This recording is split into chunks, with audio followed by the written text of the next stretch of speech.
बिस्मिल्लाहिर्रहमानिर्रहीम यानी शुरू करता हूँ उस खुदा का नाम लेकर जो बड़ा मेहरबान है, निहायत रहम वाला है। परंतु मुसलमान धर्म के भाई बहनों को तो पता ही नहीं कि वो रहमान खुदा कौन है, बड़ा मेहरबान अल्लाह कौन है। पूरा मुस्लिम समाज शैतान की बंदगी कर रहा है, काल की बंदगी कर रहा है। तो मुसलमानों को तो पता ही नहीं कि बड़ा रहमान अल्लाह कौन है। और वैसे भी मुसलमान भाई तो अपने सदग्रंथों को ढंग से ना पढ़ पाने के कारण, ना समझ पाने के कारण उलेमाओं ने, मुल्लाओं ने, काजियों ने पूरे मुस्लिम समाज में एक ही भ्रमणा फैला रखी है कि अल्लाह निराकार है, अल्लाह दिखाई नहीं देता, अल्लाह बेचून है, अल्लाह धरती पे नहीं आता, अल्लाह कभी इंसान रूप में नहीं आता। फिर वो अल्लाह कहाँ हुआ जो ना दिखाई दे, ना कभी धरती पे आता है, ना जिसका कोई आकार है, ना रंग है, ना रूप है। तो फिर ये कौन कह रहा है कि वो अल्लाह है? फिर ये कैसे साबित करोगे कि वो अल्लाह है? इसलिए पूरा मुसलमान समाज जिसे वर्तमान में अपना अल्लाह मान के, खुदा मान के बंदगी कर रहा है, वो असल में शैतान है। शैतान जिसने 1400 साल पहले जिब्राइल फरिश्ते के माध्यम से हजरत मोहम्मद के ऊपर कुरान शरीफ नाजिल की थी। तो मुसलमान भाइयों को तो पता ही नहीं अल्लाह कौन है। अल्लाह की जानकारी भी अब दी जाएगी आपको। अल्लाह की जानकारी स्वयं अल्लाह कबीर ने दरवेश रूप में, संत रूप में, सतगुरु रामपाल जी के रूप में प्रकट होकर स्वयं ही दी है, क्योंकि अल्लाह की जानकारी अल्लाह के सिवा कोई दूसरा सृष्टि में नहीं दे सकता। तो उसी अल्लाह के नाम से शुरू करते हैं, उसके जयकारे के नाम से आज का वीडियो।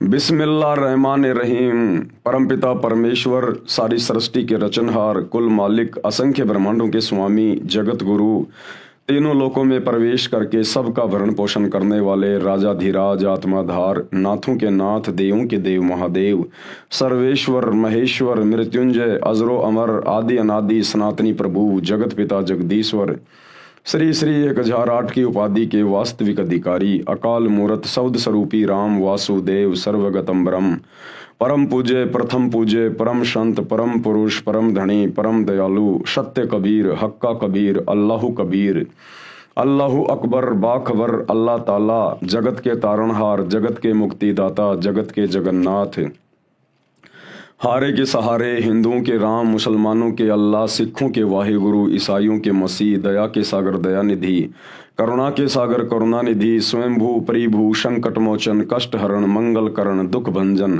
अविगत कबीर, निर्विकार निर्विषम परमात्मा, अलय अलेख सतगुरु, आदि अनादि सतगुरु, असली मर्यादा पुरुषोत्तम, असली राम, असली कृष्ण, असली घनश्याम, असली मुरारी, राजाओं के राजा, महाराजाओं के महाराजा, शहंशाहों के शहंशाह, सम्राटों के सम्राट, भगवानों के भगवान, अल्लाहों के अल्लाह, प्रभुओं के प्रभु, मसीहाओं के मसीह, सच्चे वाहिगुरु, बाबाओं के बाबा, पीरों के पीर, सेठों के सेठ, जगत सेठ, सावड़सा सेठ, सर्वगुण संपन्न, अनंत कोटि कलाओं के स्वामी, अनंत कोटि ब्रह्मांडों के नायक, योगियों में महायोगी, ध्यानियों में महाध्यानी, सिद्धों में परम सिद्ध, ज्ञानियों में तत्व ज्ञानी, ब्रह्म ज्ञानी, महाज्ञानी, परम ज्ञानी, सर्वश्रेष्ठ ज्ञानी, विज्ञानी, युवा कबीर, समरथ कबीर, असमवाद, अमित ओझा, सच्चे रहनुमा, करीम अल्लाह, सुभान अल्लाह, दुनिया के अंतिम पैगंबर, 8 सितंबर 1951 से गांव धनाना, जिला सोनीपत, हरियाणा, भारतवर्ष की पावन भूमि पे प्रकट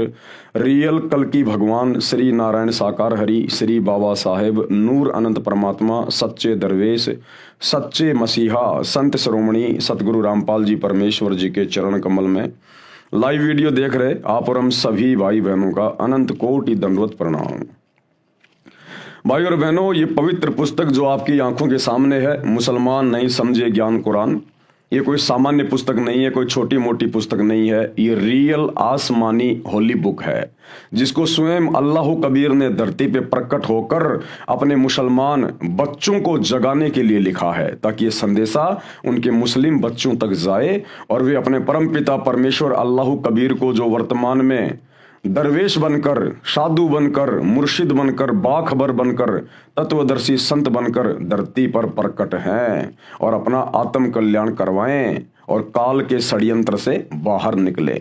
इस पवित्र पुस्तक पर अभी तक 8 वीडियो बन चुके हैं। आज ये 9 नंबर का वीडियो है। यदि आप पहली बार ये वीडियो देख रहे हैं तो आपसे प्रार्थना करूंगा आप जिस शुरुआत से वीडियो देखना शुरू करें, तभी आपको ये पूरा माजरा समझ में आएगा और आप जिस शैतान के भयंकर षड्यंत्र को समझ पाएंगे। तो पिछले वीडियो में गुरुदेव भगवान ने मुसलमान धर्म के जो उलेमा हैं, विद्वान हैं, मुल्ला मौलवी हैं, काजी हैं, उनकी बहुत सारी गलत धारणाओं का परमाणु के साथ में खंडन किया। मुसलमान धर्म के उलेमाओं का कहना है कि कुरान शरीफ में, कुरान मजीद में, तौरात में, जबूर में, इंजल में यह कहीं नहीं लिखा हुआ है कि जन्म और मृत्यु बारंबार होती है।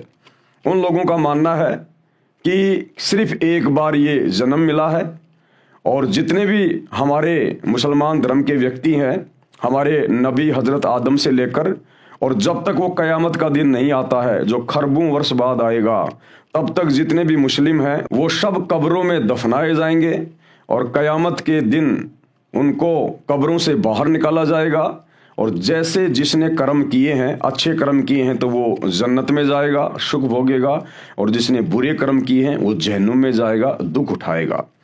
और बाकी नीचे की सारी जो पृथ्वी है, चांद, सूरज, आकाश, तारे, सितारे, ये पूरी कायनात समाप्त कर दी जाएगी। केवल जहन्नुम अर्थात नरक बचेगा जहां पर बुरे कर्म करने वाले मुसलमानों को सजा दी जाएगी, और दूसरा जन्नत बचेगी जहां पर अच्छे कर्म करने वाले मुसलमानों को सदा सदा के लिए सुख भोगने के लिए वहां बैठाया जाएगा। और अल्लाह जिस 7वें आसमान पर रहता है बस वो बचेगा, बाकी सब नष्ट हो जाएगा।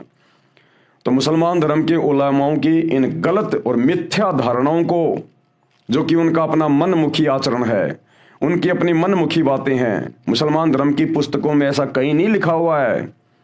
इन सब बातों का सतगुरु रामपाल जी ने पिछले वीडियो में आप जी ने देखा किस प्रकार से मुस्लिम धर्म की पवित्र पुस्तकों से आयतें दिखा दिखा के खंडन किया है और समझा दिया कि 21 ब्रह्मांड में सभी जीव मनुष्य शरीरधारी, उनका बारंबार जन्म होगा और उनकी मृत्यु होगी, क्योंकि इस काल को, इस शैतान को प्रतिदिन 1 लाख स्त्री पुरुष इसको खाने का आदेश मिला हुआ है।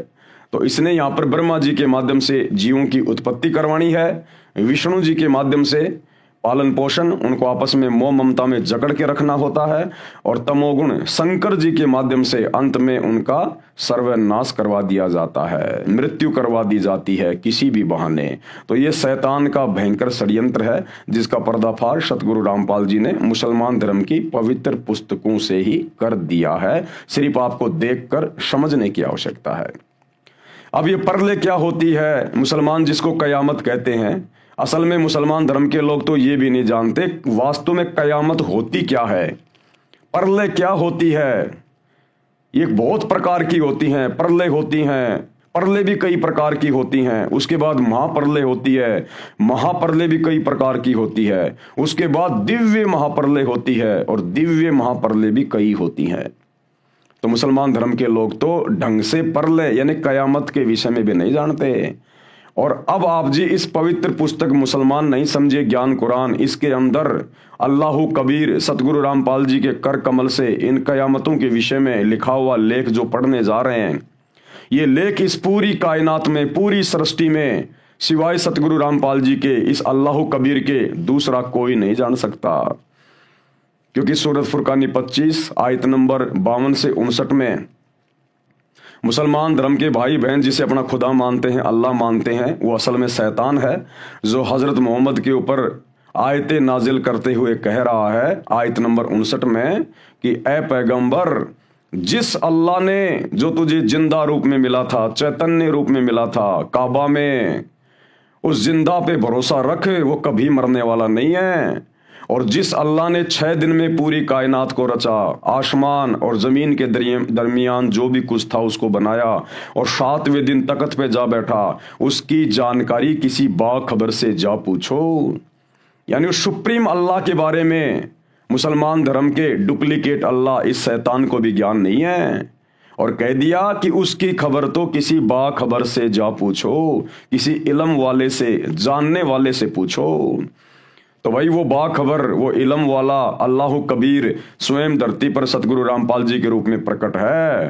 आप और हम सभी भटकी हुई आत्माओं को शैतान के षड्यंत्र से छुड़वाकर अपने सातवें आसमान सतलोक में ले जाने के लिए आया है।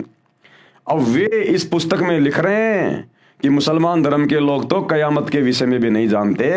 कयामत होती क्या है?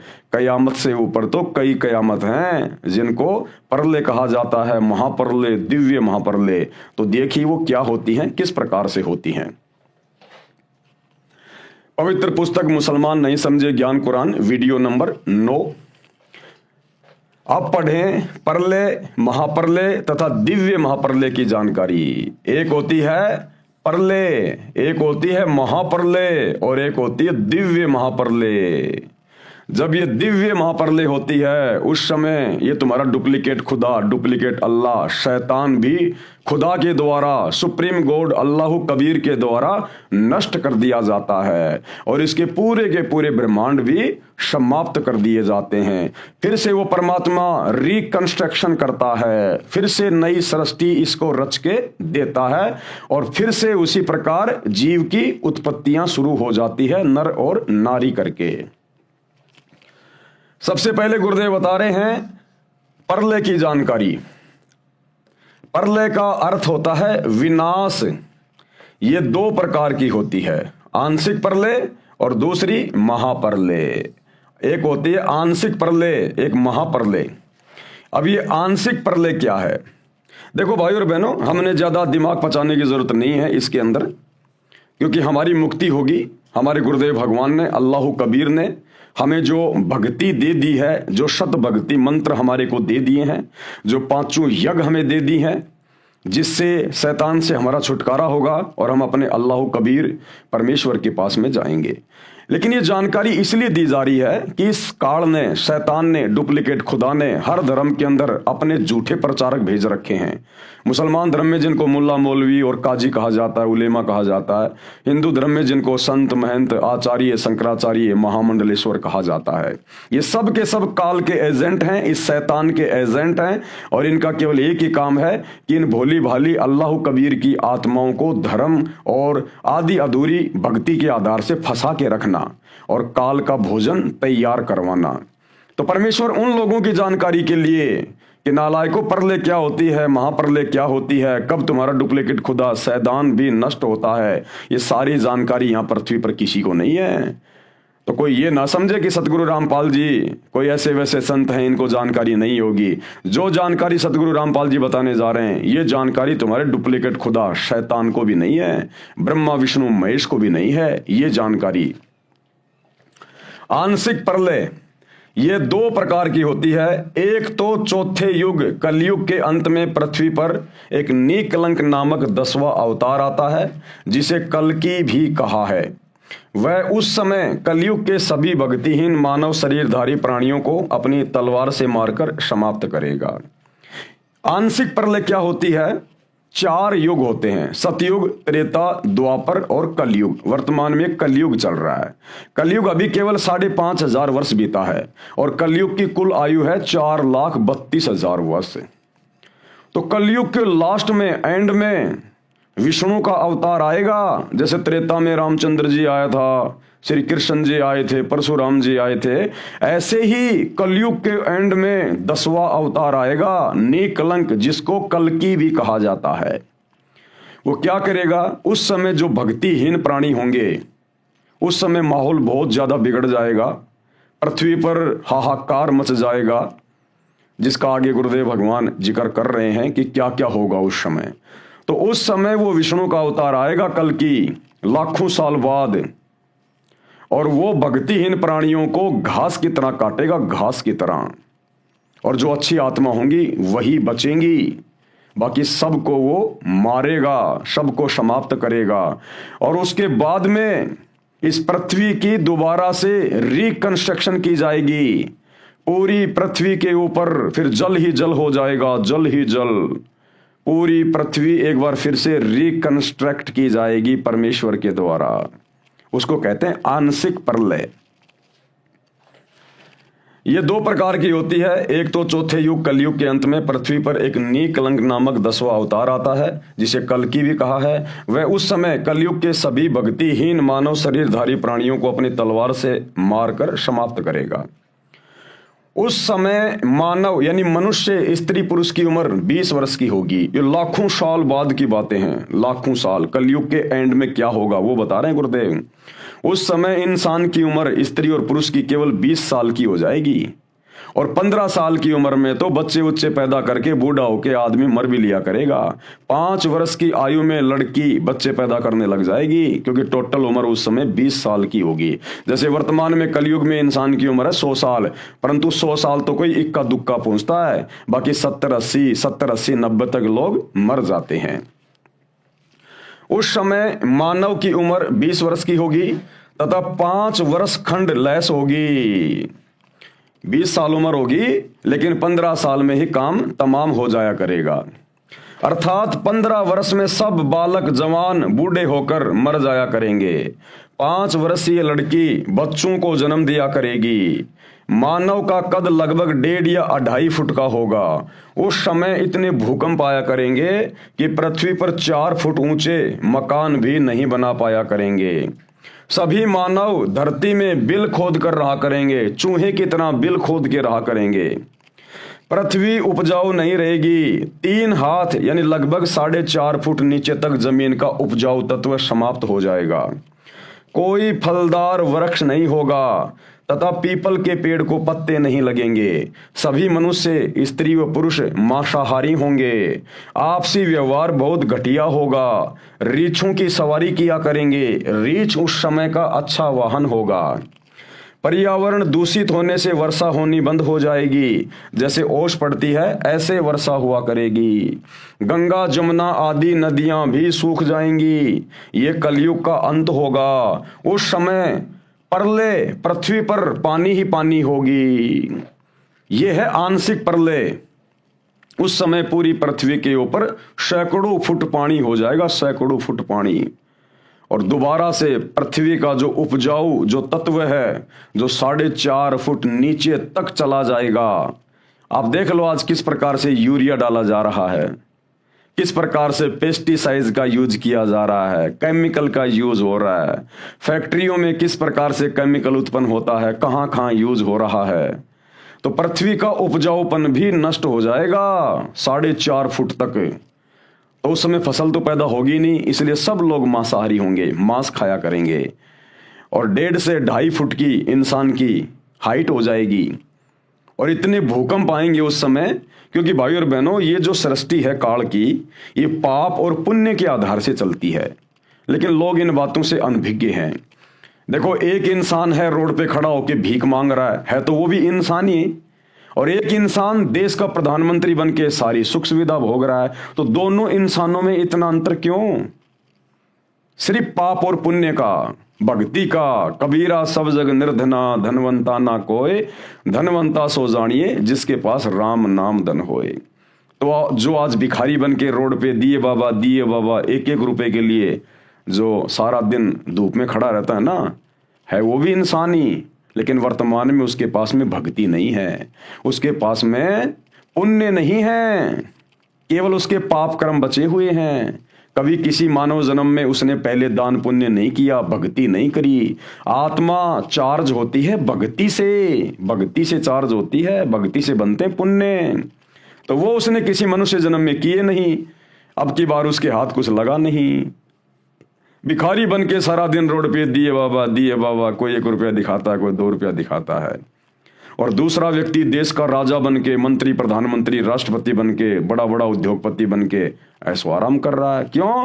क्योंकि जब कभी उसका पहले मनुष्य जन्म था, उसने भक्ति भी की, उसने दान पुण्य भी किया, संतों के सत्संग भी सुने और उनकी शरण में भी था, जिस कारण से उसकी बैटरी चार्ज है। उसके पास में भक्ति धन है, उसके पास में पुण्य है, और उन्हीं पुण्यों की बदौलत आज वो अच्छी पोस्ट पे है। तो कलयुग के एंड में भक्ति कोई करेगा नहीं, भक्ति यहां रहेगी नहीं, और माहौल इतना भयंकर तरीके से बिगड़ जाएगा कि आपस में व्यवहार भी एक दूसरे के प्रति अच्छा नहीं होगा। कोई भी स्त्री पतिव्रता नहीं होगी। ना जाने कितने कितने उनके यार दोस्त होंगे, कितने कितने लोगों के साथ में वो शारीरिक मिलन किया करेंगे। कोई पतिव्रता नहीं रहेगा, ना स्त्री ना पुरुष, और फसल उपजेगी नहीं, क्योंकि पाप के कारण धरती पे अनाज भी उत्पन्न होगा नहीं। उनको कठिनाइयां भोगनी पड़ेंगी, वो कष्ट भोगने पड़ेंगे उनको, जिस कारण से मांस खाया करेंगे, मांस सब मांसाहारी हो जाएंगे। और इतने भूकंप आएंगे, इतने भूकंप आएंगे, कोई 4 फुट का मकान बनाकर भी नहीं रह पाएगा, 4 फुट का मकान बनाकर भी। इसलिए जमीन में बिल खोद के रहेंगे। तो वो समय आएगा। इसलिए ये परमात्मा अल्लाह कबीर सतगुरु रामपाल जी धरती पे आए हुए हैं कि ए आत्माओं, आने वाले समय में अगर तुम वर्तमान में पार नहीं हुए तो तुम्हें कैसे कैसे कष्ट भोगने पड़ेंगे, तुम्हें कैसी कैसी समस्याओं का सामना करना पड़ेगा, तुम्हारा जीना दूभर हो जाएगा, फिर तुम्हें कोई मौका नहीं मिलेगा भक्ति करने का उस समय। इसलिए मान जाओ, सुधर जाओ, सत्संग सुन लो, सबकी जेब में मोबाइल हैं, अपने अल्लाह कबीर परमपिता परमेश्वर की पहचान कर लो, शैतान के लोक से निकल चलो। उस समय प्रलय यानी पृथ्वी पर पानी पानी होगा, प्रलय होगी, एकदम इतनी वर्षा होगी कि सारी पृथ्वी पर सैकड़ों फुट पानी हो जाएगा। अति ऊंचे स्थानों पर कुछ मानव शेष रहेंगे, यानी जो कुछ भी व्यक्ति बचेंगे ना, वो धार्मिक होंगे, वो निकलंक, वो कल्कि विष्णु का अवतार केवल उन्हीं को छोड़ेगा जो धार्मिक व्यक्ति होंगे, जिनके पास में थोड़ी बहुत भक्ति कमाई होगी। फिर वो क्या करेंगे, जब पृथ्वी पर सैकड़ों फुट पानी हो जाएगा ना, वो ऊंचे स्थानों पे चले जाएंगे, पहाड़ों पे चले जाएंगे। फिर जमीन पर जो सैकड़ों फुट पानी हो जाएगा, धीरे धीरे वो पानी जमीन के अंदर जाएगा और जमीन के अंदर से जो केमिकल है उसको बाहर निकालेगा, और फिर सूर्य की गर्मी से वो केमिकल सूखेगा, वो पानी सूखेगा। फिर पूरी पृथ्वी पर वन ही वन होंगे, पेड़ ही पेड़ होंगे, जिस कारण से फिर से पृथ्वी उपजाऊ बनेगी, बढ़िया वातावरण होगा। पानी सैकड़ों वर्षों में सूखेगा, फिर सारी पृथ्वी पर जंगल उग जाएगा, पृथ्वी फिर से उपजाऊ हो जाएगी। जंगल यानी पेड़ों की अधिकता से पर्यावरण फिर शुद्ध हो जाएगा। कुछ व्यक्ति जो भक्ति युक्त होंगे ऊंचे स्थानों पर बचे रह जाएंगे, उनके संतान होगी, वह बहुत ऊंचे कद की होंगी। यानी जो व्यक्ति अंत में जो 1.5 फुट के 2-2 फुट के जो बचेंगे, जो पहाड़ों के ऊपर रहा करेंगे, फिर उसके बाद उनके जो संतान हुआ करेगी, वो बढ़िया वातावरण होने से पृथ्वी पर जंगल ही जंगल हो जाएंगे, पृथ्वी का उपजाऊपन फिर से ठीक हो जाएगा। तो उन छोटे छोटे इंसानों को जो बच्चे पैदा होंगे वो उनसे डबल डबल हुआ करेंगे, फिर उसके बच्चे पैदा होंगे वो उससे डबल होंगे। इस प्रकार सैकड़ों फुट की हाइट सतयुग में हो जाती है। फिर वो दोबारा से सतयुग शुरू हो जाएगा। चूंकि वायुमंडल में वातावरण की शुद्धता होने से शरीर अधिक स्वस्थ हो जाएगा, माता पिता छोटे कद के होंगे और बच्चे ऊंचे कद यानी शरीर के होंगे। कुछ समय पश्चात माता पिता और बच्चों का युवा अवस्था में कद समान हो जाएगा। उस समय वातावरण पूर्ण रूप से शुद्ध होगा। इस प्रकार यह सतयुग का प्रारंभ होगा और फिर सतयुग का प्रारंभ हो जाएगा। यह पृथ्वी पर आंशिक प्रलय ज्योति निरंजन यानी काल, ये शैतान के द्वारा की जाती है। अब दूसरी आंशिक प्रलय क्या है? दूसरी आंशिक प्रलय 1000 चतुर्युग पश्चात होती है। दूसरी आंशिक प्रलय होती है वो 1000 चतुर्युग के बाद होती है। पहली आंशिक प्रलय तो हुई चौथे युग के पश्चात, सतयुग, त्रेता, द्वापर और वर्तमान में चल रहा है कलयुग, इसके एंड में होगी। दूसरी आंशिक प्रलय वो कब होगी?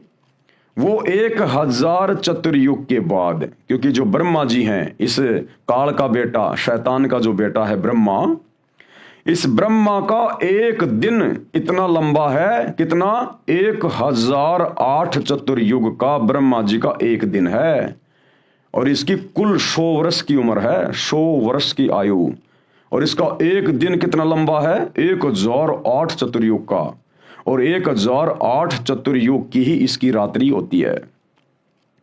अब ये 1008 चतुर्युग का समय कितना होता है? एक चतुर्युग का समय होता है 43,20,000 वर्ष। एक चतुर्युग, सतयुग, त्रेता, द्वापर और कलयुग, ये हो गया एक चतुर्युग, यानी 4 युगों का एक समय, चतुर्युग। इन 4 युगों की कुल समय गणना कितनी होती है? 43,20,000 वर्ष। और ऐसे ऐसे 1008 चतुर्युग का ब्रह्मा जी का केवल दिन होता है, दिन। तो जब ब्रह्मा जी का 1008 चतुर्युग का दिन समाप्त होगा, जब रात्रि लगेगी, तो उस समय ये दूसरी आंशिक प्रलय होगी। जब ब्रह्मा जी का दिन होगा और जब दिन समाप्त होगा, रात्रि लगेगी ब्रह्मा जी की, उस समय फिर ये दूसरी आंशिक प्रलय होती है। 1000 चतुर्युग पश्चात होती है, तब श्री ब्रह्मा जी का एक दिन समाप्त होता है। इतने ही चतुर्युग तक रात्रि होती है, यानी 1008 चतुर्युग तक वो प्रलय रहेगी। एक रात्रि तक प्रलय रहती है। वास्तव में श्री ब्रह्मा जी का एक दिन 1008 चतुर्युग होता है। एक ब्रह्मा जी के दिन में 14 इंद्रों का शासन काल पूरा होता है। इंद्र देवताओं का राजा, एक ब्रह्मा जी के एक दिन में, ब्रह्मा जी के एक दिन में 14 इंद्र अपना शासन पूरा करके गधे की योनि में चले जाते हैं। और एक इंद्र का शासन कितना होता है? 72 चतुर्युग। 72 चतुर्युग तक एक इंद्र शासन करता है, देवताओं के राजपथ पे रहता है 72 चतुर्युग तक। और एक चतुर्युग की आयु कितनी? 43,20,000 वर्ष। ऐसे ऐसे 72 चतुर्युग तक इंद्र शासन करता है। एक ब्रह्मा जी के दिन में 14 इंद्रों का शासन काल पूरा होता है। एक इंद्र का शासन काल 72 चौकड़ी युग होता है, 72 चतुर्युग। एक चौकड़ी यानी चतुर्युग में 4 युग होते हैं। सतयुग की कुल उम्र होती है 17,28,000 वर्ष का होता है। दूसरा त्रेता युग जो 12,96,000 वर्षों का होता है। तीसरा द्वापर युग जो 8,64,000 वर्षों का होता है। और चौथा कलयुग जो 4,32,000 वर्षों का होता है। चारों युगों के कुल 43,20,000 वर्ष हैं। गणना करने के लिए आसानी रहे इसलिए चतुर्युग से गणना की जाती है। ब्रह्मा का एक दिन 1008 चतुर्युग का होता है, इसको सीधा 1000 चतुर्युग गिनते हैं। जब ब्रह्मा का दिन समाप्त होता है, यानी 1000 चतुर्युग का समय जब समाप्त होता है, तो पृथ्वी, पाताल व स्वर्ग, इंद्र लोक के सभी प्राणी नाश को प्राप्त होते हैं, वो नष्ट हो जाते हैं। प्रलय में विनाश हुए प्राणी ब्रह्म अर्थात काल जो ब्रह्मलोक में रहता है, ये शैतान तथा व्यक्त रूप से किसी को दर्शन नहीं देता, जिसे अव्यक्त मान लिया गया है, निराकार मान लिया गया है, उस अव्यक्त ब्रह्म यानी काल के लोक में अचेत करके गुप्त डाल दिए जाते हैं। जब ब्रह्मा जी का एक दिन पूरा होता है, रात्रि शुरू होती है, तो ये दूसरी आंशिक जो प्रलय है वो आती है। और जब वो प्रलय आती है तो ये पाताल लोक, स्वर्ग लोक और ये देवताओं के राजा इंद्र का लोक, ये और ये पृथ्वी लोक, ये सब नष्ट हो जाएंगे। नष्ट होने का मतलब जीव नष्ट हो जाएंगे। और सभी जीवों को कहां रखा जाएगा? सभी जीवों को, ये जो ब्रह्म है, जो काल है, शैतान जो किसी के सामने आता नहीं, प्रकट नहीं होता, गुप्त रहता है, अव्यक्त रहता है, सभी जीवों को उसके ब्रह्मलोक में रख दिया जाएगा। जिसे अव्यक्त मान लिया गया है, उस अव्यक्त ब्रह्म यानी काल के लोक में अचेत करके गुप्त डाल दिए जाते हैं।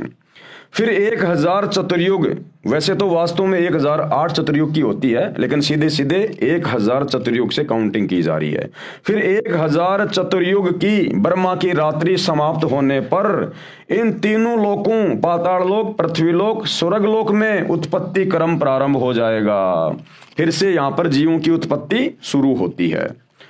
उस समय ब्रह्मा, विष्णु, शिव लोक के प्राणी और ब्रह्मलोक यानी महास्वर्ग के प्राणी बचे रहते हैं। यह दूसरी प्रकार की आंशिक प्रलय हुई। अब है महाप्रलय। महाप्रलय भी कई प्रकार की होती हैं, यह 3 प्रकार की होती है। अब भाइयों और बहनों, ये बातें इस पूरी कायनात में सतगुरु रामपाल जी के अलावा ना तो आज से पहले किसी ने बताई और ना आगे कोई बता पाएगा। ये स्वयं अल्लाह कबीर है जो सृष्टि को रचता है और इसको नष्ट करवाता है। इनके अलावा कोई नहीं जान सकता। महाप्रलय ये 3 प्रकार की होती है। प्रथम महाप्रलय क्या है? यह काल ज्योति निरंजन महाकल्प के अंत में करता है। महाकल्प क्या होता है? जब एक ब्रह्मा अपनी 100 साल की उम्र पूरी करके मर जाता है, उसको कहते हैं एक महाकल्प। यह काल ज्योति निरंजन अर्थात शैतान महाकल्प के अंत में करता है, यानी ब्रह्मा जी के मरने की बात करता है। जिस समय ब्रह्मा जी की मृत्यु होती है, ब्रह्मा जी की आयु ब्रह्मा की रात्रि 1000 चतुर्युग की होती है तथा इतना ही दिन होता है। 30 दिन रात्रि का एक महीना, 12 महीनों का एक वर्ष और 100 वर्ष का एक ब्रह्मा का जीवन, यह एक महाकल्प कहलाता है। दूसरी महाप्रलय क्या है? 7 ब्रह्मा जी की मृत्यु के बाद एक विष्णु जी की मृत्यु होती है। अब आपको यह पता चल गया ब्रह्मा जी की कितनी आयु है, कितनी लंबी उम्र है। जब ऐसे ऐसे 7 ब्रह्मा जी अपनी आयु पूरी करके मर जाते हैं, तब एक विष्णु जी की मृत्यु होती है।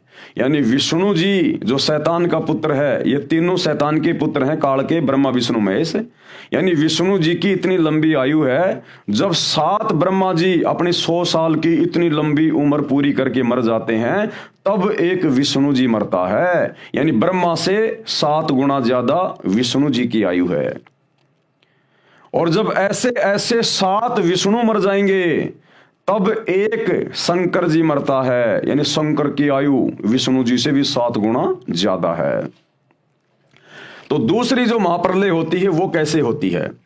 7 ब्रह्मा जी की मृत्यु के बाद एक विष्णु जी की मृत्यु होती है। 7 विष्णु जी की मृत्यु के उपरांत एक शिव जी की मृत्यु होती है।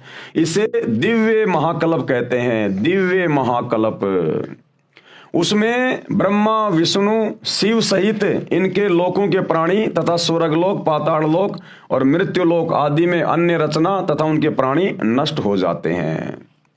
उस समय केवल ब्रह्मलोक बसता है, जिसमें यह काल भगवान ज्योति निरंजन शैतान तथा दुर्गा 3 रूपों में, महाब्रह्मा रूप में, महासावित्री रूप में और महाविष्णु, महालक्ष्मी और महाशंकर, महादेवी, पार्वती के रूप में 3 लोक बनाकर रहता है। इसी ब्रह्मलोक में एक महास्वर्ग बना है, उसमें चौथी मुक्ति प्राप्त प्राणी रहते हैं, जैसे मार्कंडे, रूमी ऋषि जैसी आत्मा जो चौथी मुक्ति प्राप्त है, जिन्हें ब्रह्मलीन कहा जाता है। वे यहाँ के तीनों लोकों के साधकों की दिव्य दृष्टि की समता से बाहर होते हैं। स्वर्ग, मृत्यु व पाताल लोकों के ऋषि उन्हें देख नहीं पाते, इसलिए ब्रह्मलीन मान लेते हैं, परंतु वे ब्रह्मलोक में बने महास्वर्ग में चले जाते हैं।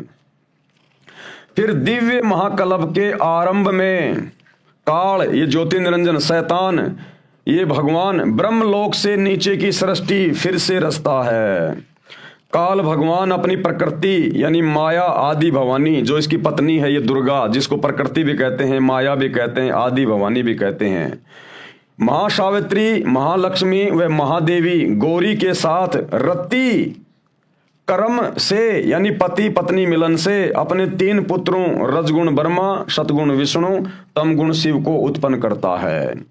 ये काल भगवान उन्हें अपनी शक्ति से अचेत अवस्था में कर देता है। तीनों ब्रह्मा विष्णु महेश को अपनी पत्नी दुर्गा से पैदा करके उनको कोमा में रखता है।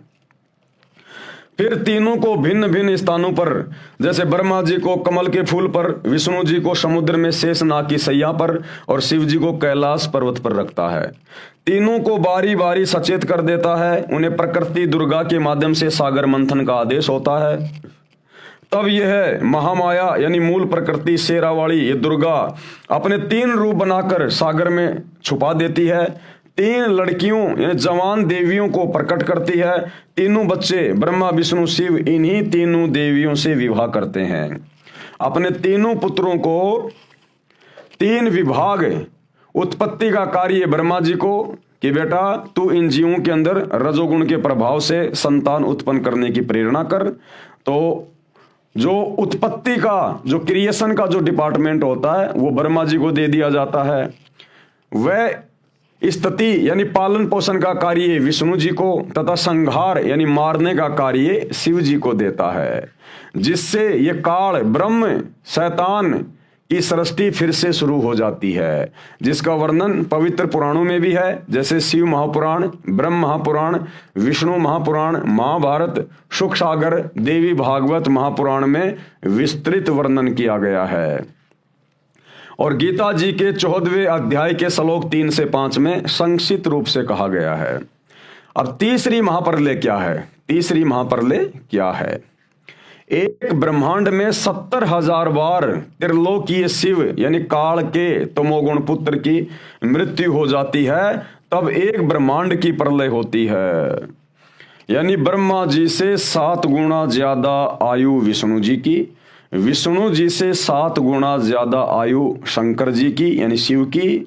और जब ऐसे ऐसे 70,000 शिव जन्मते और मर लेते हैं, उसके बाद फिर ये तीसरी महाप्रलय होती है। तथा ब्रह्मलोक में तीनों स्थानों पर रहने वाला काल महाशिव अपना महाशिव वाला शरीर भी त्याग देता है। इस प्रकार यह एक ब्रह्मांड की प्रलय अर्थात तीसरी महाप्रलय हुई। तथा उस समय एक ब्रह्मलोकीय शिव यानी काल की मृत्यु हुई तथा 70,000 त्रिलोकीय शिव काल के पुत्र की मृत्यु हुई। अर्थात एक ब्रह्मांड में बने ब्रह्मलोक सहित सर्वलोकों के प्राणी विनाश में आते हैं। इस समय को परब्रह्म अर्थात अक्षर पुरुष का एक युग कहते हैं। इस प्रकार गीता अध्याय 8 श्लोक 16 का भावार्थ समझना चाहिए।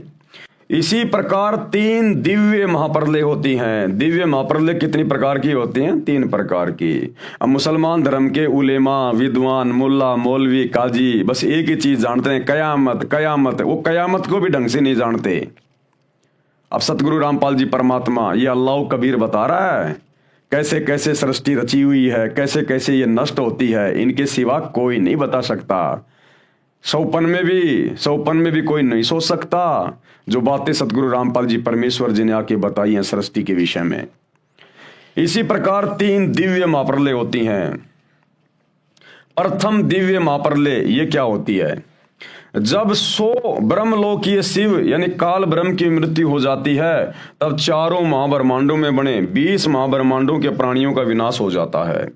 विशेषकर एक महाब्रह्मांड में ही सृष्टि रहती है। एक महाब्रह्मांड के अंदर जब प्रलय होती है, तब दूसरे महाब्रह्मांड में सृष्टि शुरू होती है। अंत में चारों महाब्रह्मांडों के 20 ब्रह्मांडों में प्रलय हो जाती है। तब चारों महाब्रह्मांडों के शुभ कर्मी प्राणियों को, हंस आत्माओं को 21वें ब्रह्मांड में बने नकली सतलोक आदि लोकों में रख देता है ये काल। तथा उसी लोक में निर्मित अन्य 4 गुप्त स्थानों पर अन्य प्राणियों को अचेत करके डाल देता है। तथा तब उसी नकली सतलोक के प्राणियों को खाकर अपनी भूख मिटाता है। तथा जो प्रतिदिन खाए प्राणियों को उसी 21वें ब्रह्मांड में बने 4 गुप्त स्थानों में अचेत करके डालता रहता है। तथा वहां पर भी ज्योति निरंजन यानी एक शैतान अपने 3 रूप महाब्रह्मा, महाविष्णु तथा महाशिव धारण कर लेता है। तथा वहां पर बने शिव रूप में अपनी जन्म मृत्यु की लीला करता रहता है, जिसे समय निश्चित रखता है। तथा 100 बार मृत्यु को प्राप्त होता है। जिस प्रकार परब्रह्म के 100 युग का समय 21वें ब्रह्मांड में पूरा हो जाता है। तत्पश्चात चारों महाब्रह्मांडों के अंदर सृष्टि रचना का कार्य प्रारंभ करता है। जिस एक सृष्टि में 100 ब्रह्मलोकीय शिव यानी काल की आयु अर्थात परब्रह्म के 100 युग तक सृष्टि रहती है। तथा इतना ही समय प्रलय रहती है अर्थात परब्रह्म के 200 युग, क्योंकि परब्रह्म के एक युग में एक ब्रह्मलोकीय शिव अर्थात काल की मृत्यु होती है। उसमें एक दिव्य महाप्रलय जो काल द्वारा की जाती है उसका कर्म पूरा होता है। ये काल अर्थात ब्रह्म प्रथम अव्यक्त कहलाता है। गीता अध्याय 7 श्लोक 24 और 25 में दूसरा अव्यक्त परब्रह्म तथा इसे भी परे तीसरा सनातन अव्यक्त जो पूर्ण ब्रह्म है। गीता अध्याय 8 श्लोक 20 का भाव समझें। अब भाई और बहनों ये बातें दिमाग के ऊपर से निकलेंगी क्योंकि बहुत ही गूढ़ ज्ञान है। इस ज्ञान को समझना इतना आसान नहीं है। इस ज्ञान को तो आप जब सतगुरु रामपाल जी की शरण में आ जाओगे और 8-10 साल तक उनके सत्संग सुनोगे ध्यान से, सृष्टि रचना को कई बार समझोगे ध्यान से, तब कहीं जाकर ये बातें थोड़ी थोड़ी हमारे जहन में आएंगी। तो यहां पर ये सारी बातें महाप्रलय की, दिव्य महाप्रलय की, आंशिक प्रलय की, गुरुदेव भगवान केवल मुसलमान धर्म के उन प्रवक्ताओं को, उलेमाओं को, उनको समझाने की दृष्टि से लिख रहे हैं कि तुम तो खाली प्रलय प्रलय प्रलय प्रलय, इससे ज्यादा तुम्हें कुछ नहीं पता। जब इस ज्ञान के अंदर जाओगे तो तुम्हारे दिमाग के तोते उड़ जाएंगे, तोते। शैतान का इतना भयंकर षड्यंत्र है। दूसरी दिव्य महाप्रलय क्या होती है? इस दिव्य महाप्रलय में ये शैतान भी नष्ट हो जाता है। इस उपरोक्त महाप्रलय के 5 बार हो जाने के पश्चात द्वितीय दिव्य महाप्रलय होती है। दूसरी दिव्य महाप्रलय परब्रह्म अविगत पुरुष अक्षर पुरुष करता है। उसमें काल ब्रह्म अर्थात ये क्षर पुरुष, ये शैतान सहित सर्व 21 ब्रह्मांडों का विनाश हो जाता है, जिसमें 3 लोक, स्वर्गलोक, मृत्युलोक, पाताल लोक, ब्रह्मा विष्णु शिव व काल ज्योति निरंजन ओकार निरंजन जिसको शैतान भी कहते हैं, तथा इनके लोकों ब्रह्मलोक अर्थात सर्व अन्य 21 ब्रह्मांडों के प्राणी नष्ट हो जाते हैं। यानी मुसलमान जिसे अपना खुदा मान रहे हैं, अल्लाह मान रहे हैं, वो शैतान और उसके सारे लोक नष्ट कर दिए जाते हैं और पर ब्रह्म के लोक में सभी जीवात्माओं को रख दिया जाता है। विशेष 7 त्रिलोकीय ब्रह्मा की मृत्यु के बाद एक त्रिलोकीय विष्णु की मृत्यु होती है, यानी 7 ब्रह्मा जी के बाद में एक विष्णु जी की मृत्यु होती है, तथा 7 विष्णु की मृत्यु के बाद एक शिव की मृत्यु होती है। 70,000 शिव की मृत्यु के बाद एक ब्रह्मलोकीय शिव अर्थात काल ब्रह्म की मृत्यु पर ब्रह्म के एक युग के बाद होती है। ऐसे 1000 युग का परब्रह्म यानी अक्षर पुरुष का एक दिन तथा इतनी ही रात्रि होती है। अक्षर पुरुष की रात्रि का समय शुरू होने पर प्रकृति ये दुर्गा सहित काल ज्योति निरंजन अर्थात परब्रह्म तथा इसके 21 ब्रह्मांडों के प्राणी नष्ट हो जाते हैं, तथा परब्रह्म यानी दूसरा अव्यक्त वो अक्षर पुरुष का 1000 युग का दिन समाप्त होता है। इतनी ही रात्रि व्यतीत होने के उपरांत ब्रह्म को यानी शैतान को फिर पूर्ण ब्रह्म ये कबीर परमात्मा प्रकट करता है। गीता अध्याय 8 श्लोक 17 का भाव ऐसे समझें, परंतु ब्रह्मांडों व महाब्रह्मांडों व इनमें बने लोकों की सीमा यानी गोलाकार दीवार समझो समाप्त नहीं होती। फिर इतने ही समय के बाद ये काल तथा माया प्रकृति देवी को पूर्ण ब्रह्म कौन कबीर परमात्मा अल्लाह कबीर अपने द्वारा पूर्व निर्धारित सृष्टि कर्म के आधार पर पुनः उत्पन्न करता है, तथा सभी प्राणी जो काल के कैदी यानी बंदी हैं उनके कर्म आधार पर शरीरों में सृष्टि कर्म नियम से रचता है तथा लगता है कि परब्रह्म रच रहा है। यहां पर गीता अध्याय 15 का श्लोक 17 याद रखना चाहिए, जिसमें कहा है कि उत्तम प्रभु तो कोई और ही है, उत्तम पुरुष तु अन्य परमात्मा इति उदाहरते, यानी उत्तम परमात्मा सर्वश्रेष्ठ परमात्मा तो कोई और ही है और वो है अल्लाह कबीर, जो वास्तव में अविनाशी परमेश्वर है, कभी नहीं मरता, वो अकाल है, जो तीनों लोकों में प्रवेश करके सबका धारण पोषण करता है। तथा गीता अध्याय 18 के श्लोक 61 में कहा है कि अंतर्यामी परमेश्वर सभी प्राणियों को यंत्र यानी मशीन के सदृश से कर्म आधार पर घुमाता है तथा प्रत्येक प्राणी के हृदय में स्थित है। गीता के पाठकों को फिर भ्रम होगा कि गीता अध्याय 15 के श्लोक 15 में काल ब्रह्म यानी शैतान कहता है कि मैं सभी प्राणियों के हृदय में स्थित हूं तथा सर्व ज्ञान अपोहन व वेदों को प्रदान करने वाला हूं। हृदय कमल में काल भगवान महापार्वती दुर्गा सहित महाशिव रूप में रहता है तथा पूर्ण परमात्मा भी जीवात्मा के साथ अभेद रूप से रहता है, जैसे वायु रहती है गंध के साथ, दोनों का अभेद संबंध है परंतु कुछ गुणों का अंतर है। गीता अध्याय 2 के श्लोक 17 से 21 में भी विस्तृत विवरण है। इस प्रकार पूर्ण ब्रह्म भी प्रत्येक प्राणी के हृदय में जीवात्मा के साथ रहता है, जैसे सूर्य दूर स्थान पर होते हुए भी उसकी उष्णता व प्रकाश का प्रभाव प्रत्येक प्राणी से अभेद है तथा जीवात्मा का स्थान भी हृदय में ही है। एक विशेष बात और है, एक महाब्रह्मांड का विनाश परब्रह्म के 100 युग के उपरांत होता है। इतने ही वर्षों तक एक महाब्रह्मांड में प्रलय रहती है। काल अर्थात ब्रह्म ज्योति निरंजन को तो ऐसा जानो जैसे गर्मियों के मौसम में राजस्थान हरियाणा आदि क्षेत्रों में वायु का एक स्तंभ जैसा मिट्टी युक्त वायु आसमान में बहुत ऊंचे तक दिखाई देता है तथा चक्कर लगाता हुआ चलता है, जो अस्थायी होता है, परंतु गंध तो वायु के साथ अभेद रूप में है। इसी प्रकार जीवात्मा तथा परमात्मा का सूक्ष्म संबंध समझें। ऐसे ही सभी प्रलय तथा महाप्रलय के कर्म को पूर्ण परमात्मा सत्य पुरुष कबीर देव अल्लाह कबीर से ही होना निश्चित समझें। 1000 युग जो परब्रह्म की रात्रि है उसके समाप्त होने पर काल ये ज्योति निरंजन शैतान की सृष्टि फिर से सत्य पुरुष कबीर देव अल्लाह कबीर की शब्द शक्ति से बनाए समय के विधान अनुसार प्रारंभ होती है। अक्षर पुरुष यानी परब्रह्म पूर्ण ब्रह्म सत्य पुरुष के आदेश से काल यानी ज्योति निरंजन शैतान व माया यानी ये दुर्गा और इन सभी प्राणियों सहित काल के 21 ब्रह्मांड में भेज देता है तथा पूर्ण ब्रह्म के बनाए विधान अनुसार सर्व ब्रह्मांडों में अन्य रचना प्रभु कबीर जी की कृपा से हो जाती है। माया यानी प्रकृति तथा काल ज्योति निरंजन के सूक्ष्म शरीर पर नूरी शरीर भी पूर्ण परमात्मा ही रचता है तथा शेष उत्पत्ति ब्रह्म अपनी पत्नी दुर्गा प्रकृति के संयोग से करता है। शेष स्थान निरंजन 5 तत्व के आधार से रचता है। फिर काल ये ज्योति निरंजन यानी शैतान इसकी सृष्टि प्रारंभ होती है। इस प्रकार ये परब्रह्म दूसरा अव्यक्त कहलाता है। अब तीसरी दिव्य महाप्रलय, ये तीसरी दिव्य महाप्रलय क्या है? तीसरी दिव्य महाप्रलय, कबीर परमेश्वर अल्लाह कबीर का जो बड़ा बेटा है अचिंत, तो कबीर परमेश्वर के आदेश से उनका बेटा अचिंत तीसरी दिव्य महाप्रलय करता है। और तीसरी दिव्य महाप्रलय में नीचे के जितने भी ब्रह्मांड हैं, इस शैतान के काल के 21 ब्रह्मांड और अक्षर पुरुष के 7 संग ब्रह्मांड, इस सारी रचना को समाप्त कर देता है, नष्ट कर देता है, बिल्कुल खत्म कर देता है। यानी सतलोक से नीचे की जितनी भी रचना है वो सारी नष्ट कर दी जाती है तीसरी दिव्य महाप्रलय में। और फिर परमेश्वर के आदेश से अचिंत फिर से इसको दोबारा से रचता है। जैसा कि पूर्वोक्त विवरण में पढ़ा कि 70,000 काल यानी शैतान के शिव रूपी पुत्रों की मृत्यु के पश्चात एक ब्रह्म यानी महाशिव की मृत्यु होती है। वह समय पर ब्रह्म का एक युग होता है। इसी के विषय में गीता अध्याय 2 श्लोक 12, अध्याय 4 श्लोक 5 तथा 9 में, अध्याय 10 श्लोक 2 में गीता ज्ञानदाता प्रभु कह रहा है, ये शैतान कहता है कि मेरी भी जन्म मृत्यु होती है, वो इस प्रकार से होती है। बहुत से जन्म हो चुके हैं जिनको देवता लोग ब्रह्मा विष्णु महेश शिव सहित वह महर्षि जन भी नहीं जानते, क्योंकि ये सभी देवी देवता महर्षि जन ये सभी इस शैतान से उत्पन्न होते हैं। ये शैतान सबकी उत्पत्ति करता है, ब्रह्म ये काल है।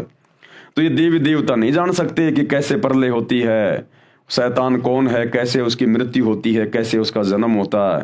क्योंकि जिस प्रकार अपने बाप की उत्पत्ति को बेटे नहीं बता सकते, वो तो दादाजी बताएगा। तो ये जो ब्रह्म है, जो काल है, ये ब्रह्मा विष्णु महेश का पिता है। तो ब्रह्मा विष्णु महेश अपने पिता की उत्पत्ति के बारे में नहीं जानते। इस ब्रह्म, इस काल शैतान की उत्पत्ति बताएगा सत्य पुरुष परम अक्षर ब्रह्म कबीर देव अल्लाह कबीर, वो बताएगा। तो आज ये सारी की सारी जानकारी जो आपको दिखाई जा रही है, बताई जा रही है, ये अल्लाह कबीर सत्य पुरुष सतगुरु रामपाल जी धरती पे प्रकट हैं, जो सारी की सारी जानकारी दे रहे हैं। तेरे और मेरे बहुत से जन्म हो चुके हैं जिसको देवता लोग ब्रह्मा विष्णु तथा शिव सहित वे महर्षि जन भी नहीं जानते, क्योंकि वे सब मुझसे ही उत्पन्न हुए हैं। कौन कह रहा है? ये शैतान। गीता अध्याय 4 श्लोक 9 में कहा है कि मेरे जन्म और कर्म दिव्य हैं। पर ब्रह्म के एक युग में काल भगवान सदाशिव वाला शरीर त्यागता है तथा पुनः अन्य ब्रह्मांड में अन्य 3 रूपों में विराजमान हो जाता है। ये लीला स्वयं करता है। पर ब्रह्म का एक दिन 1000 युग का होता है, इतनी ही रात्रि होती है। 30 दिन रात का एक महीना, 12 महीनों का एक वर्ष तथा 100 वर्ष की परब्रह्म यानी द्वितीय अव्यक्त अक्षर पुरुष की आयु होती है। उस समय परब्रह्म अक्षर पुरुष की मृत्यु होती है। यह तीसरी दिव्य महाप्रलय कहलाती है। तीसरी दिव्य महाप्रलय। तीसरी दिव्य महाप्रलय में सभी ब्रह्मांड तथा अंड, जिसमें ब्रह्म यानी शैतान के 21 ब्रह्मांड तथा परब्रह्म यानी अक्षर पुरुष के 7 संग ब्रह्मांड व अन्य असंख्य ब्रह्मांड नाश में आवेंगे। धुंधुकार का शंख बजेगा, सर्व अंड व ब्रह्मांड नाश में आवेंगे, परंतु वह तीसरी दिव्य महाप्रलय बहुत समय उपरांत होवेगी। वह तीसरी दिव्य महाप्रलय सत्य पुरुष यानी अल्लाह कबीर का पुत्र अचिंत अपने पिता पूर्ण ब्रह्म सत्य पुरुष की आज्ञा से सृष्टि कर्म नियम से जो पूर्ण ब्रह्म ने निर्धारित किया हुआ है करेगा और फिर सृष्टि रचना होगी। परंतु सतलोक में गए हंस दोबारा जन्म मरण में नहीं आएंगे, परंतु जो आत्माएं वर्तमान में उस अल्लाह कबीर की जो सतगुरु रामपाल जी के रूप में धरती पे प्रकट हैं, जो वर्तमान में इनकी भक्ति करके आजीवन मर्यादा में रह के अपना जन्म मरण का रोग समाप्त करवा लेंगे, सतलोक में बैठा दिए जाएंगे। इन सभी प्रलय में, महाप्रलय में, दिव्य महाप्रलय में फिर वो प्राणी उसमें कष्ट नहीं उठाएंगे, क्योंकि परमात्मा उनको सतलोक में बैठा देगा। और सतलोक का कभी भी विनाश नहीं होता है, वहां कभी कोई प्रलय महाप्रलय दिव्य महाप्रलय नहीं होती है। वो अविनाशी लोक हैं, वो शाश्वत रहेंगे, सदा सदा रहेंगे। तो क्या कह रहे हैं गुरुदेव? परंतु सतलोक में गए हंस यानी भगत दोबारा जन्म मरण में नहीं आएंगे। इस प्रकार न तो अक्षर पुरुष अर्थात पर ब्रह्म अमर है, न ये काल अर्थात शैतान ब्रह्म अमर है, न ब्रह्मा रजगुण विष्णु सतगुण और शिव तमगुण अमर है। फिर इनके पुजारी यानी इनके भगत कैसे पूर्ण मुक्ति प्राप्त कर सकते हैं? अर्थात कभी नहीं। इसलिए पूर्ण ब्रह्म की साधना करनी चाहिए। इसलिए किसकी साधना करनी चाहिए? पूर्ण ब्रह्म की। अब देखो भाई और बहनों, ये चक्कर क्या है, आपको थोड़ा सा शॉर्ट में समझाने का प्रयास करता हूं, जो मुसलमान धर्म के भाई बहन हैं। देखो, सबसे पहले है कबीर परमात्मा। सबसे पहले कौन है? एकमात्र कबीर अल्लाह। ये सबसे बड़ा भगवान है, सभी का परमात्मा है, इसी से सारी सृष्टि उत्पन्न हुई है। तो सबसे बड़ा परमात्मा है कबीर देव। ये कबीर परमात्मा सर्व सृष्टि का रचनहार, कुल मालिक, असंख्य ब्रह्मांडों का स्वामी। कबीर, अल्लाह कबीर, ओरिजिनल खुदा, सुप्रीम गॉड कबीर। अब कबीर परमेश्वर ने क्या कर रखा है? कबीर परमात्मा ने 4 लोक रचे, अपने नीचे 4 लोक रचे उन्होंने। एक रच दिया उन्होंने अनामी लोक, दूसरा रच दिया उन्होंने अगम लोक, और तीसरा रच दिया उन्होंने अलख लोक, और चौथा रच दिया उन्होंने सत्यलोक।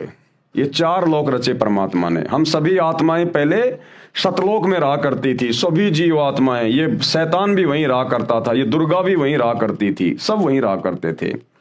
ये जब आप सृष्टि रचना सुनोगे सतगुरु रामपाल जी के मुख कमल से यूट्यूब पे, तब आपको समझ में आएगा।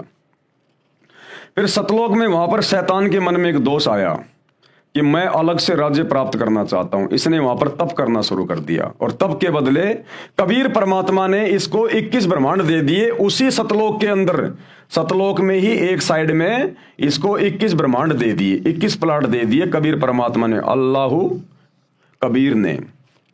अब इसने वहां पर एक गलती कर दी, इसने वहां पर दुर्गा के साथ में अभद्र व्यवहार किया। आपको शॉर्ट में बताया जा रहा है, पूरी जानकारी सृष्टि रचना सुनिए सतगुरु रामपाल जी के मुख कमल से। इसने दुर्गा के साथ में जबरदस्ती करनी चाहिए, शारीरिक संबंध इसने बनाने चाहे, जिस कारण से कबीर परमात्मा ने इसको अपने सतलोक से निष्कासित कर दिया। इसको 21 ब्रह्मांड दे दिए और सतलोक से इसको 16 शंख कोश की दूरी पर यहां भेज दिया। सतलोक से इसको निष्कासित कर दिया और इसको श्राप दे दिया कि प्रतिदिन तू 1 लाख स्त्री पुरुषों को खाएगा, उनके सूक्ष्म शरीर की वासना को तू तपतशिला पे भून भून के खाएगा। तो क्या हुआ भाई और बहनों, इस काल को परमात्मा ने इसके 21 ब्रह्मांड सहित और सतलोक से 16 संकोश की दूरी पे भेज दिया। 16 संकोश की दूरी पे, 16 संकोश की दूरी पे इसको शैतान कहते हैं। इसको बाद में इसका नाम शैतान पड़ गया। काल भी यही है, ब्रह्म भी यही है। यानी इसको सतलोक से परमात्मा ने निष्कासित कर दिया और इसको 21 ब्रह्मांड दे दिए, पूरे के पूरे 21 ब्रह्मांड इसके विमान की तरह वहां से चल के परमात्मा की शब्द शक्ति से और यहां आ गए। अब इन्हीं 21 ब्रह्मांडों में ये शैतान डुप्लीकेट भगवान बन के बैठा है। इसको मुसलमान अपना अल्लाह समझ रहे हैं, हिंदू अपना भगवान समझ रहे हैं, और ये शैतान अपने 21 ब्रह्मांड से बाहर की जानकारी किसी को नहीं होने देता, क्योंकि जीव समझ ही नहीं पाते जानकारी सारी की सारी, क्योंकि ये सबका राजा बन के बैठा हुआ है। ये शैतान, ये ब्रह्म ज्योति निरंजन भी इसी को कहते हैं, क्षर पुरुष भी इसी को कहते हैं।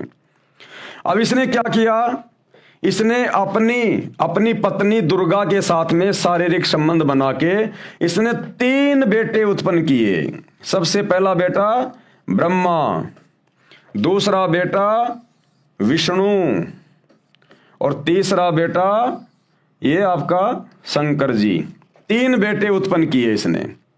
अब इसको तो श्राप लग गया कि तू प्रतिदिन 1 लाख स्त्री पुरुष खाएगा, और इसको वहां से निष्कासित कर दिया। अब ये क्या करे, अपने भोजन की व्यवस्था कैसे करे ये, और इसने दुर्गा को कह दिया, दुर्गा आज के बाद मैं कभी किसी के सामने नहीं आऊंगा, मैं अपने 21वें ब्रह्मांड में रहूंगा।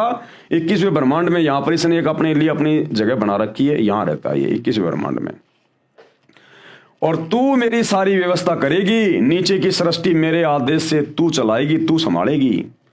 और 3 पुत्र इसने पैदा कर दिए दुर्गा के साथ में संभोग करके, ब्रह्मा विष्णु महेश।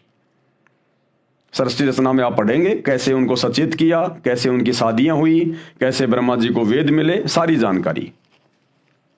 अब भाइयों और बहनों, पूरा का पूरा जो सिस्टम है ये ब्रह्मा विष्णु महेश के माध्यम से चल रहा है। यहां पर ब्रह्मा विष्णु महेश के माध्यम से पूरा सिस्टम चल रहा है। अब इसको जो 21 ब्रह्मांड दिए गए हैं सत्य पुरुष के द्वारा, कबीर परमात्मा के द्वारा, 21 ब्रह्मांड को इसने 5 भागों में डिवाइड कर रखा है। 5 भागों में 5 ब्रह्मांडों का इसने समूह बना रखा है, और केवल 1 ब्रह्मांड में यह सृष्टि की उत्पत्ति करवाता है, बाकी 4 ब्रह्मांड इसके खाली पड़े रहते हैं। तो 1 ब्रह्मांड में इसने सृष्टि को चलाया हुआ है, जिसमें आप और हम सभी लोग फंसे हुए हैं। और इस एक ब्रह्मांड का राजा बना दिया अपने तीनों बेटों को, ब्रह्मा विष्णु और महेश को। ब्रह्मा विष्णु महेश को इसने राजा बना रखा है और अपनी जानकारी हम जीवों को नहीं होने देता। बाकी हम सिर्फ जीव हैं, हिंदू मुस्लिम सिख ईसाई जितने भी हैं, गधे कुत्ते सुअर, हम यहाँ जीव हैं। ये अपनी जानकारी यहाँ किसी को नहीं होने देता। अपने तीनों बेटों के माध्यम से, ब्रह्मा विष्णु महेश के माध्यम से ये अपने भोजन की व्यवस्था करवाता है। ब्रह्मा के माध्यम से रजोगुण के द्वारा बच्चे उत्पन्न करवाता है, विष्णु के द्वारा एक दूसरे में मोह ममता बनी रहती है, और शंकर जी किसी न किसी बहाने लड़ाई में, झगड़े में, बीमारी में, एक्सीडेंट में मार मार के उनको अपने बाप के पास में भेजता रहता है, यहाँ 21वें ब्रह्मांड में तपस्या पर। इन तीनों को भी नहीं पता बेचारों को कि हमारा बाप ये शैतान है, ये काल है, क्योंकि शैतान ने, काल ने उस दुर्गा को कह दिया कि मेरी जानकारी किसी को मत देना, वरना मेरे से बुरा कोई नहीं होगा। तो दुर्गा भी डरती हुई ये जानकारी इनको नहीं बताती। अब पूरा हिंदू समाज दुर्गा को कहता, दुर्गा माता, शेरा वाली माता, 16 श्रृंगार करती है। आप उनकी फोटोएं देखिए, सिंदूर भरती है, माथे पे बिंदिया लगाती हैं, 16 श्रृंगार कर रखे हैं, और सब क्या कहते हैं, दुर्गा माता, जय हो माता, जय हो माता। लेकिन ये किसी को नहीं पता कि उसका पति कौन है। अरे बिना पति के वो माता कैसे बन गई? अरे जो सुहागण औरत होती है वही तो सिंदूर लगाती है, वही तो माथे पे बिंदिया लगाएगी, 16 श्रृंगार करेगी, माता वही तो कहलाएगी। कंवारी औरत कैसे मां कहलाएगी? तो हिंदू धर्म का कोई भी आचार्य, शंकराचार्य ये नहीं बता पाता कि उस माता का पति कौन है। ये सारा भेद सतगुरु रामपाल जी ने आके खोला कि ये काल, ये शैतान उस दुर्गा का पति है। ये गुप्त रहता, किसी के सामने नहीं आता, और अपने तीनों बेटों के माध्यम से अपने भोजन की व्यवस्था करवाता है, यहां पर इंसानों को पैदा करवा के। अब ये शैतान क्या करता है कि यहां के किसी भी प्राणी को जो ब्रह्मा विष्णु महेश के माध्यम से मैं उत्पन्न करवा रहा हूं, जन्म देता हूं, मारता हूं, फिर 84 लाख योनियों में जैसे वो कर्म करते हैं मनुष्य योनि में, फिर उनकी सजा देने के लिए 84 लाख योनियों में डालता है, गधा कुत्ता सुअर बनाता है, किसी को नरक में, किसी को स्वर्ग में भेजता है। इसी एक ब्रह्मांड के अंदर सारी की सारी ये प्रोसीजर है। ब्रह्मा विष्णु महेश के लोक भी यही है, दुर्गा का लोक भी है, बाकी देवी देवताओं के लोक वगैरह, नरक स्वर्ग वगैरह सब कुछ इस एक ब्रह्मांड के अंदर है, जहां इसने सृष्टि शुरू कर रखी है। अब ब्रह्मा विष्णु महेश को भी नहीं पता कि हमारा बाप कौन है और हम क्यों ये कार्य कर रहे हैं। अगर इनको पता चल जाए तो ये काम ये करेंगे नहीं, तो ये जानकारी शैतान इनको होने नहीं देता है। अब ब्रह्मा विष्णु महेश के माध्यम से ये शैतान अपने भोजन के लिए, अपने स्वार्थ के लिए हम अल्लाह कबीर की सभी आत्माओं को भ्रम में रखता है। ये हमें आपस में बांट के रखता है, लड़ा झगड़ा के रखता है। इसी ने अपने अवतार भेजे। इस शैतान ने ब्रह्मा जी का अवतार भेज दिया बाबा आदम और मुसलमान धर्म चलवा दिया। इसी शैतान ने विष्णु जी का अवतार भेज दिया, त्रेता में श्री रामचंद्र, द्वापर में श्री कृष्ण जी भेज दिया, और शंकर जी के अवतार रूप में भेज दिया हजरत मोहम्मद को। और इसी प्रकार तीनों देवताओं के माध्यम से, और विष्णु जी के लोक से आया था आपका ये हजरत, ये ईसा मसीह, जिसने ये ईसाई समाज चला दिया। यानी इस एक ब्रह्मांड की पूरी सृष्टि, जिसमें हिंदू मुसलमान सिख ईसाई दुनिया भर के धर्म जातियां इंसान बनी हुई हैं, ये सारे के सारे ब्रह्मा विष्णु महेश के माध्यम से ये शैतान हैंडल कर रहा है। और हम गधे यहां पर आपस में, मैं मुसलमान, मैं हिंदू, मेरा धर्म सबसे बड़ा, मेरी भक्ति सबसे बड़ी। और ये शैतान यही चाहता है कि मेरे तीनों बेटों के माध्यम से मैं अपने अवतार भेजता रहूं, किसी को मुसलमान धर्म में, किसी को हिंदू धर्म में, और इन मूर्खों को आपस में ये उलझा के रखें कि हमारा धर्म बड़ा, हमारी भक्ति बड़ी। और काल का बढ़िया काम चल रहा है, आपस में लड़ रहे हैं, मर रहे हैं, खस रहे हैं, और उसके भोजन की व्यवस्था हो रही है। अब भाई और बहनों, ये सारा का सारा षड्यंत्र समझाने के लिए ये कबीर भगवान, क्योंकि हम आत्मा इसकी हैं, और जब इसने देखा इस शैतान ने तो मेरी आत्मा को गधा कुत्ता सुअर बना दिया, नरक में ठोक रहा है, भयंकर कष्ट उठा रही है आत्मा, रो रही हैं, चीख रही हैं, चिल्ला रही हैं, तो ये दयालु परमात्मा है, ये है वो बड़ा मेहरबान रहम दिल वाला, बिस्मिल्लाह रहमान रहीम, ये है वो रहमान रहीम कबीर भगवान। तो फिर ये कबीर भगवान क्या करता है, ये आता है क्योंकि ये सर्वशक्तिमान है, ये कुछ भी कर सकता है। फिर ये परमात्मा आता है यहां पर इस गंदे लोक में, एक बाखबर बन के, तत्वदर्शी संत बन के, साधु बन के, और फिर ये हम आत्माओं को ज्ञान देता है पूरी सृष्टि रचना का कि तुम्हारे को शैतान ने इस प्रकार से भयंकर षड्यंत्र में फंसा रखा है। और तुम मेरे पास रहा करते थे सतलोक में, जहां किसी चीज की कोई कमी नहीं थी, ना वहां तुम्हारी कभी मृत्यु होती, ना कभी बुढ़ापा आता, ना कोई काम करना पड़ता। तुम्हारे बड़े बड़े महल हैं, तुम्हारे एरोप्लेन हैं, किसी चीज की वहां कोई कमी नहीं है। और तुम इस शैतान के चक्कर में आ गए।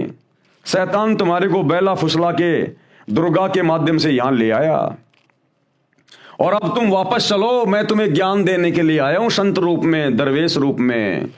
ये शैतान किसी के सामने नहीं आता, ये अव्यक्त रहता है, गुप्त रूप में रहता है। यहां पर ये साकार है, इंसान के जैसा है, लेकिन इसने पूरा का पूरा सिस्टम अपने तीनों बेटे ब्रह्मा विष्णु महेश के माध्यम से शुरू करवा रखा है।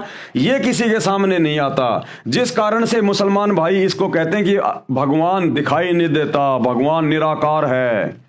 मुसलमान कह देते हैं हमारा अल्लाह दिखाई नहीं देता, अल्लाह निराकार है। अरे तुम्हारा अल्लाह यहां बैठा है, ये शैतान, ये काल, ये है तुम्हारा अल्लाह, तुम्हारा भगवान, तुम्हारा गॉड, ये है।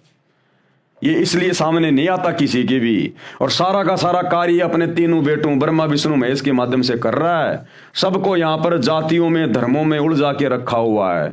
कभी अपने बेटे ब्रह्मा के लोक से आत्मा भेज देता है, उसको बाबा आदम बना देता है। कभी ये किसी को विष्णु के लोक से भेज देता है, ईसा मसीह को भेज दिया, और शंकर जी के लोक से इसने हजरत मोहम्मद को भेज दिया।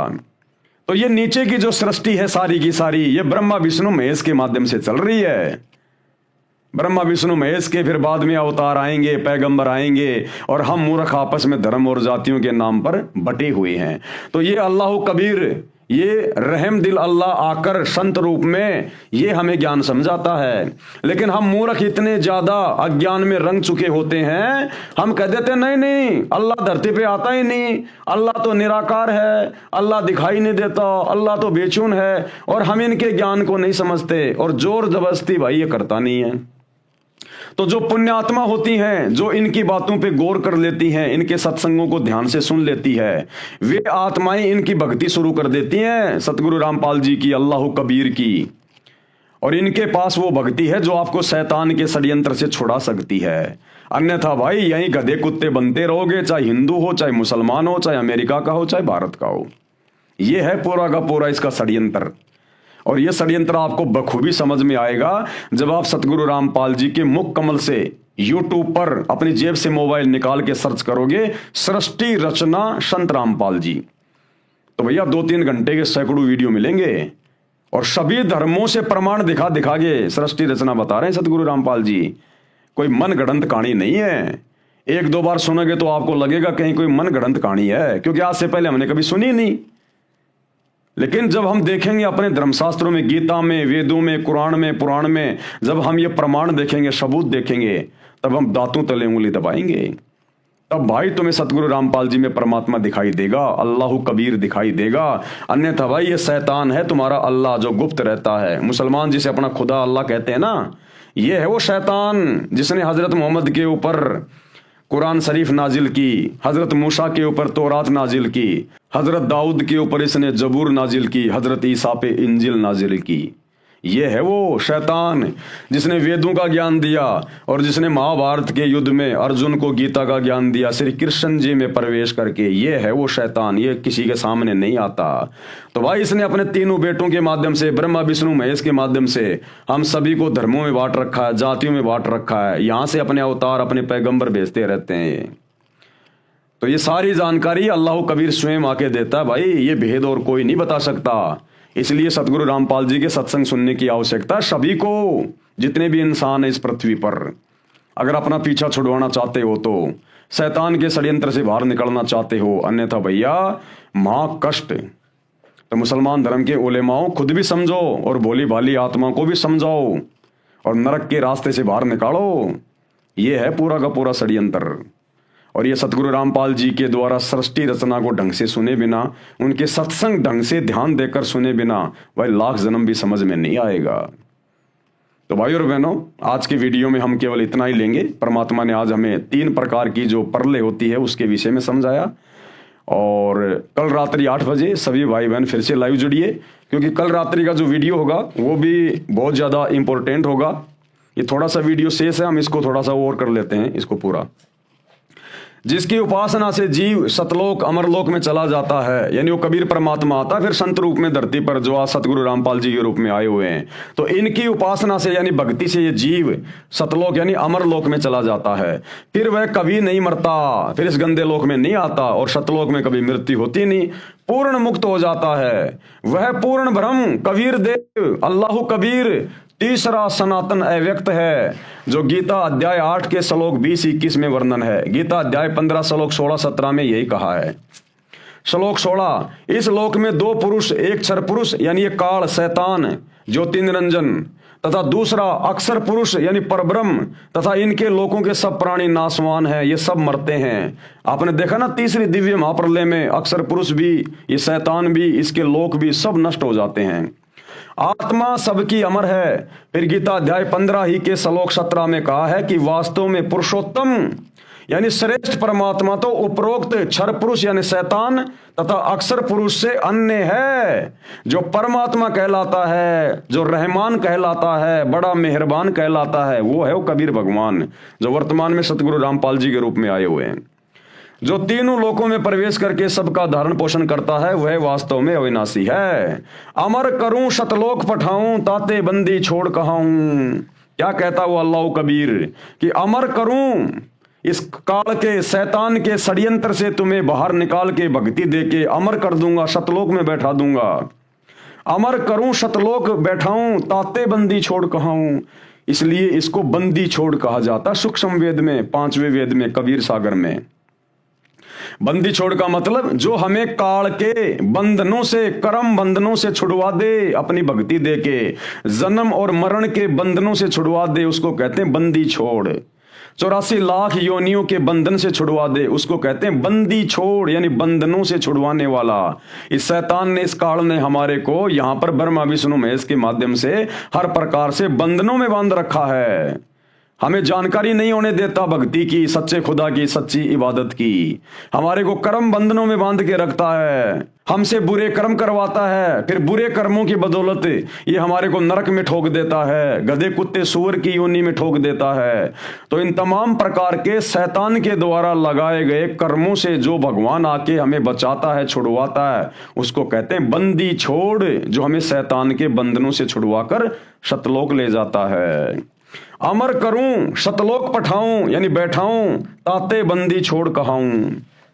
उसी पूर्ण परमात्मा अविनाशी परमेश्वर का प्रमाण गीता जी के अध्याय 2 के श्लोक 17 में, अध्याय 3 के श्लोक 14-15 में, अध्याय 7 के श्लोक 13 और 19 व 29 में, अध्याय 8 के श्लोक 3, 4, 8, 9, 10, 20, 21, 22 में, अध्याय 13 श्लोक 12 से 17 तथा 22 से 24, 27 से 28, 30, 31 व 34 तथा अध्याय 4 श्लोक 31, 32, अध्याय 5 श्लोक 14, 15, 16, 19, 20, 24, 26 में, अध्याय 6 श्लोक 7 तथा 19, 20, 25 से 27 में तथा अध्याय 18 श्लोक 46, 61, 62 तथा 66 में भी विशेष रूप से प्रमाण दिया गया है। अब ये इतने प्रमाण, इतनी जानकारियां कौन दे सकता है?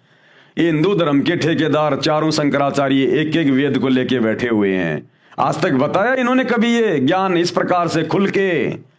इनको तो शैतान के विषय में भी जानकारी नहीं है। ब्रह्मा विष्णु महेश को ये अजरो अमर बता रहे हैं, यहाँ तो शैतान ब्रह्मा विष्णु महेश का बाप भी मरता है और असंख्य बार मर लिया। तो काहे के शंकराचार्य हैं जिनको वेदों का भी ढंग से ज्ञान नहीं है। विशेष रूप से प्रमाण दिया गया है कि उस पूर्ण परमात्मा की शरण में, कौन से पूर्ण परमात्मा? अल्लाह कबीर, जो वर्तमान में संत रूप में धरती पे प्रकट है। उस पूर्ण परमात्मा की शरण में जाकर जीव फिर कभी जन्म मरण में नहीं आता, शतलोक चला जाता है। अमर करूं शतलोक पठाऊं, ताते बंदी छोड़ कहाऊं। विशेष काल का जाल समझने के लिए ये विवरण ध्यान रखें कि त्रिलोक में यानी तीनों लोकों में एक शिव जी है जो इस काल का बेटा है, शैतान का बेटा है, यानी ब्रह्मा विष्णु महेश तीनों शैतान के बेटे हैं। जो 7 त्रिलोकीय विष्णु जी की मृत्यु तथा 49 त्रिलोकीय ब्रह्मा जी की मृत्यु के उपरांत मृत्यु को प्राप्त होता है। ऐसे ही काल भगवान एक ब्रह्मांड में बने ब्रह्मलोक में महाशिव रूप में रहता है। परमेश्वर द्वारा बनाए समय के विधान अनुसार सृष्टि का समय बनाए रखने के लिए ये ब्रह्मलोक वाला महाशिव काल भी मृत्यु को प्राप्त होता है।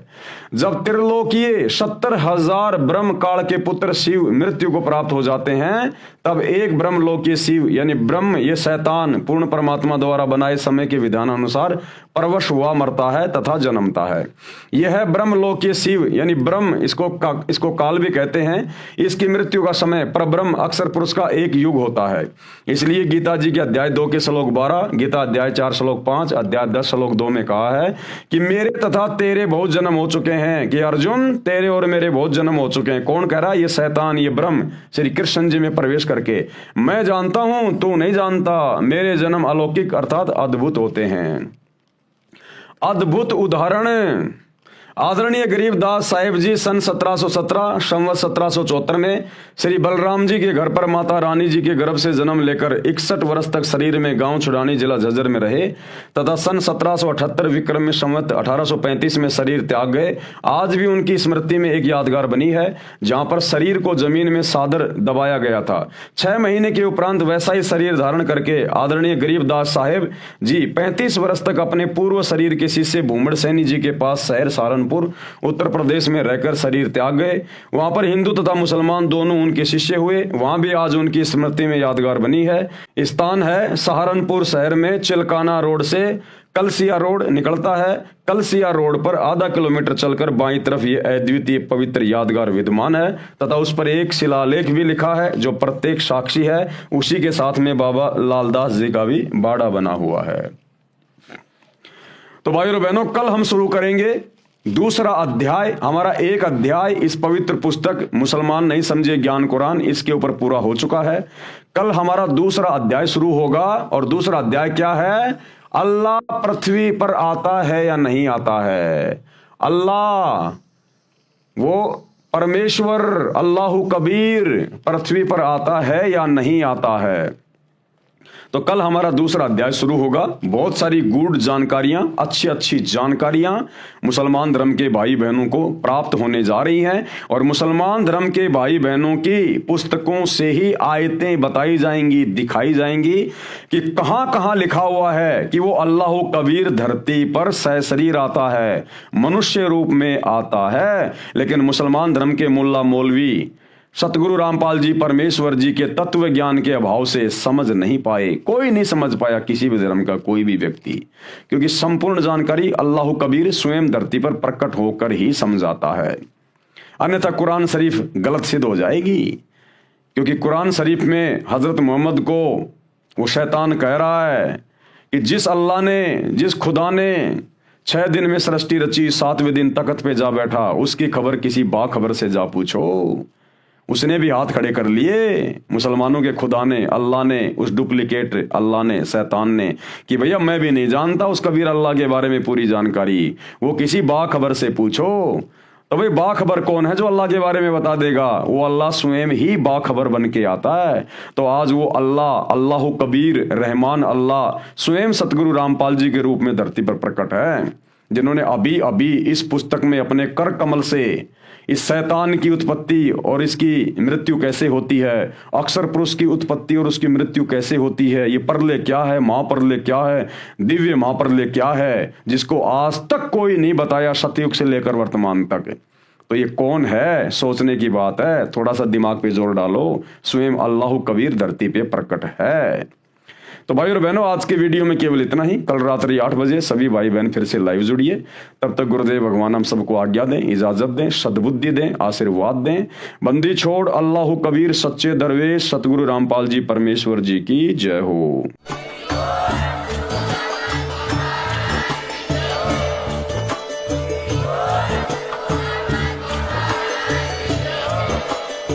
भाई जो गुरु बचन पे डट गए, कट गए फंद 84 के, कट गए फंद 84 के, कट गए फंद 84 के।